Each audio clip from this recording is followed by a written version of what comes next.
cette vidéo, j'aimerais répondre à la question suivante. Est-ce que chacun possède sa propre vérité? Chacun désigne tous les êtres humains. Et la vérité, on va devoir la définir.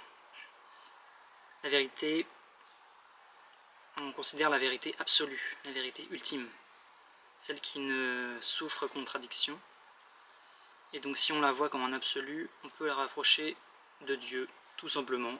Quelque chose d'absolu qui est plein, qui est entier. C'est un idéal en fait. Et cet idéal, je commencerai par dire que on ne peut pas l'atteindre. Quel humain prétend connaître la vérité ultime, être finalement l'égal de Dieu? On sera d'accord là-dessus, je pense. Donc la vérité est un idéal absolu, inatteignable par l'homme. Et donc du coup, on voit bien que déjà son caractère unique et entier empêche directement que chaque être humain possède sa vérité. Parce que cette phrase suppose une multiplicité des vérités, et on vient de dire qu'il n'en existe qu'une. Et au nom de quoi il n'en existe qu'une? Ça c'est la foi, c'est la croyance, c'est ce en quoi je crois. Et ça ne se démontre pas, malheureusement, ou heureusement, je ne sais pas. Mais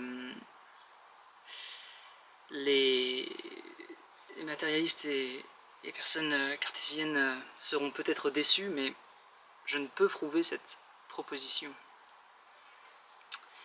Elle est à découvrir à l'intérieur de soi, en chacun. C'est à chacun de la découvrir. Donc, on pourrait dire que j'ai répondu, mais ce serait un peu frustrant. Peut-être que les sages répondraient à n'importe quelle question avec cette réponse, en invoquant juste le Dieu comme prétexte. Et dans un sens, ils auraient peut-être raison, mais c'est assez frustrant, même pour moi, qui, jusque-là, avant de parler de Dieu, avant de parler de foi, cherchait à chaque fois dans la raison, dans la logique, des explications. Mais je vais essayer de colorer un peu cette réponse qui peut paraître un peu frustrante, en intellectualisant un peu cette réponse. Donc je vais en fait la justifier. Si on suppose que chacun a ses vérités, par exemple sur un sujet comme la santé, par exemple, pour être en bonne santé, il faut suivre un certain protocole, il faut faire tant d'heures de sport dans la semaine, il faut manger tels aliments, telle quantité, il faut plein d'habitudes.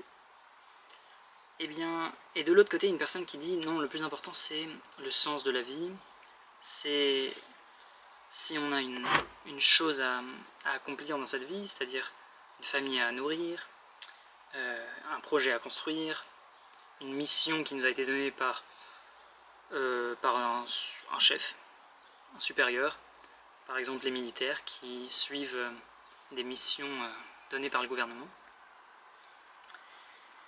Donc là on dirait que le sens vaut plus que les habitudes physiques.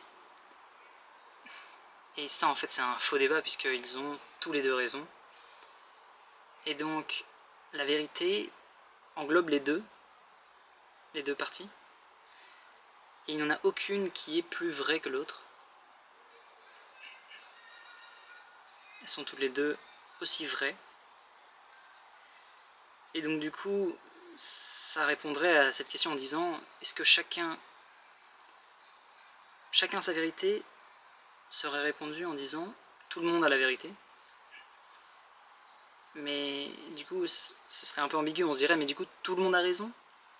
Non, tout le monde n'a pas raison. Tout le monde n'accède pas forcément à la vérité, à une partie de la vérité.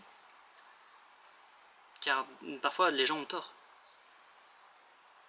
Mais avoir raison et avoir tort, c'est un peu les deux faces d'une même pièce, parce que si quelqu'un dit que la santé, c'est absolument la santé physique et le sport, l'alimentation, il a à la fois raison et à la fois tort, puisqu'il oublie un autre pan de la vérité. Donc avoir raison, avoir tort, c'est les deux faces d'une même pièce. Dans un débat, je pense que c'est ça le grand piège du débat, c'est de penser que si j'ai raison, l'autre a tort.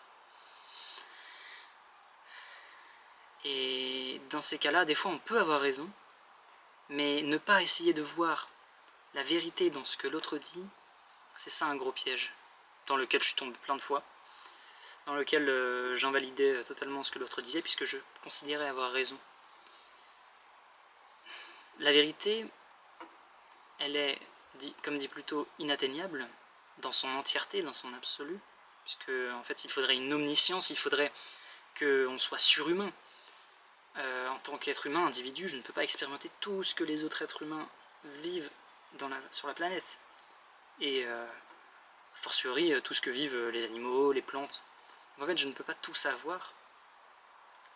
C'est pour ça que la vérité est inatteignable. Et pourtant, on peut seulement apercevoir des bribes de cette vérité, des parcelles. On peut la toucher. À travers notre expérience, on peut expérimenter le vrai. Et le plus important, je dirais, c'est de ne pas invalider ce que l'autre expérimente comme vrai également. Pourtant, c'est ce qu'on souvent on a envie de faire. On voit chez l'autre quelque chose et on se dit non, c'est faux, il a tort, je devrais lui expliquer qu'il a tort. Mais là, en fait, c'est notre ego qui parle et il nous pousse à aller voir l'autre, lui demander de changer. Mais ça, c'est totalement vain parce qu'une grande loi est qu'on ne peut changer, on ne peut pas changer les autres, on ne peut se changer que soi-même. Et donc, au lieu d'essayer de montrer à l'autre qu'il a tort, il faut essayer de voir en quoi il a raison. Et ainsi, on s'approche encore plus de la vérité. Pourquoi cette attitude s'approche de la vérité? Parce que à la fois, donc on garde notre vérité, on prend ce qu'il y a de vrai chez l'autre, et on le laisse continuer dans sa quête. Parce que qui dit que notre élan d'aller vers lui ne pourrait pas le détourner de sa vérité? Beaucoup de gens, en suivant la vérité des autres, sont dans l'erreur. C'est mon cas, c'est le cas de beaucoup de gens. Suivre la vérité de l'autre. Quand je dis la vérité, est-ce que ça semble un peu abstrait? Des fois ça peut être la volonté aussi. Si on suit la volonté, la vérité c'est ce que l'on croit être vrai.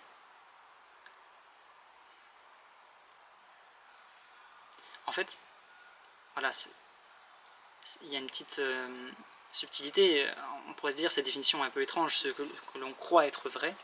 Non, la vérité c'est ce que l'on sait être vrai. Pourtant on ne peut pas le prouver. Mais pourquoi on dit seulement le mot croire? Car comme la vérité par définition est un idéal ultime, un idéal absolu qui n'est pas saisissable, eh bien on dit qu'on croit qu'on est dans le vrai,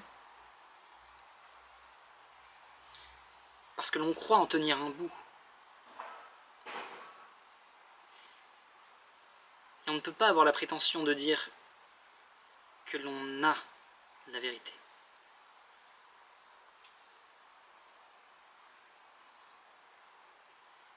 Car la vérité, comme un tout, peut parfois se dilater pour se transformer en la parcelle de vérité à laquelle on accède.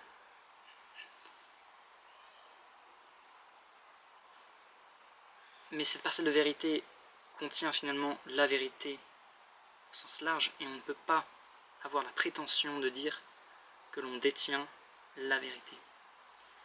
C'est à la fois une humilité, mais une certitude,